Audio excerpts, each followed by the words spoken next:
Federal Police seizes more than 80 kilos of cocaine in the past 6 months. Ethiopian Federal Police has announced that more than 187 foreign nationals have been arrested throughout Ethiopia that were participating in illegal activities that included drug trafficking, illegal mining, and contraband. The announcement came from Federal Police Deputy Commissioner Zelalem Mengiste during a session with members of parliament in which the Deputy Commissioner also answered questions raised.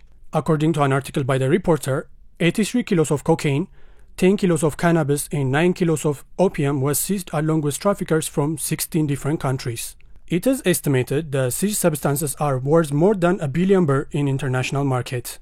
The Deputy Commissioner also mentioned in Gambela, Benshangul Gumuz and southwestern Ethiopian regions, 83 foreign nationals who were found to be illegally extracting national wealth without permission and transferring it to neighboring countries were arrested. The foreigners who were found to be engaged in illegal mining did not have work permits, and they were confirmed to be robbers and involved in organized crime and are wanted in court for various crimes in their respective countries, according to Mr. Zalalem's statement.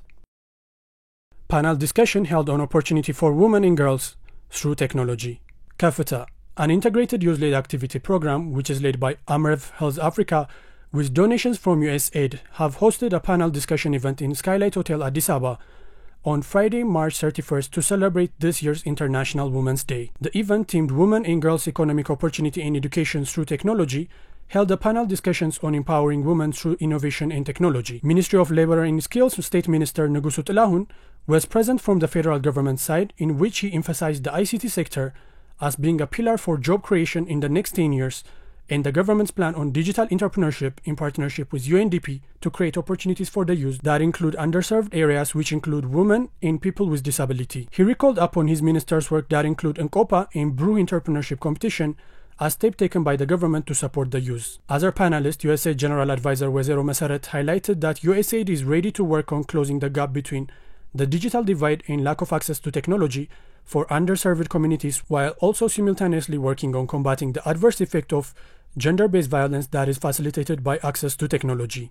Infrastructure partners Ethio Telecom and Safaricom representatives were part of the panel, in which both companies highlighted works being carried out by their respective companies with regards to providing access to women and girls. Both companies stated affordability, fast connections, and ease of access as paramount to their effort in expanding their service in the country, which they believe will help provide opportunities for the youth and in particular women. Amref Health Africa and Kafeta leaders gave remarks and presentations highlighting their activity on efforts for gender equality and women's and girls' empowerment through technology, and those championed under their program shared a brief remark on their experience. JSI advisor for Kafeta through Amref Health Africa, Mulumabet Asheber, has this to say with regards to the activity of Kafeta in empowering women and girls as well as partnerships with different stakeholders. Kafeta, as mentioned earlier in the presentation, and the one panelist, Marta, we have a lot of thematic areas. We intervene to empower women and girls, especially young women. For example, we have a training and capacity programs, and also we have youth-friendly health service program, and also we have the economic opportunity program. So all these programs, we have to make sure that the participation of young women should be 50% and above.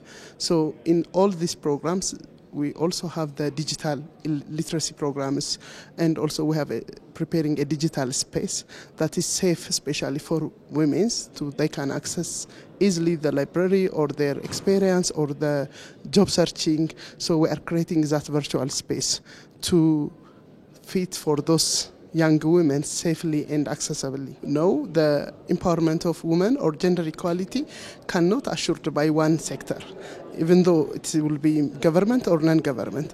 It needs collaboration and integration. So Kafeta as a prime lead, as an Amref prime lead for Kafeta, we have a lot of consortium members from private sectors, international partners, and local CSOs.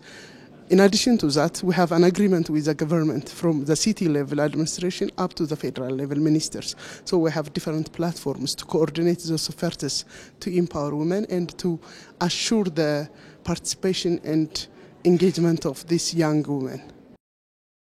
Criminal charges drop for TPLF leaders and associates. Ethiopia's Justice Ministry has announced it has dropped charges placed on TPLF top brass and their associates on Tuesday, March the 30th. The ministry has stated the decision was made upon Pretoria peace deal and consecutive talks that led to a stop in the conflict. Any accountability measures for crimes committed throughout the conflict will be needed to be dealt with transitional justice, taking lessons from past international experiences, according to the ministry's statement. Newly appointed Tigray Region's Administrator Getachew Reda, TPLF party leader Debretsion Gebremichael, former army generals and ministers, civil and military leaders associated with TPLF has seen their charges being dropped. With reports coming out, those previously arrested and awaiting trial in captivity have been released throughout the day after their charges were dropped.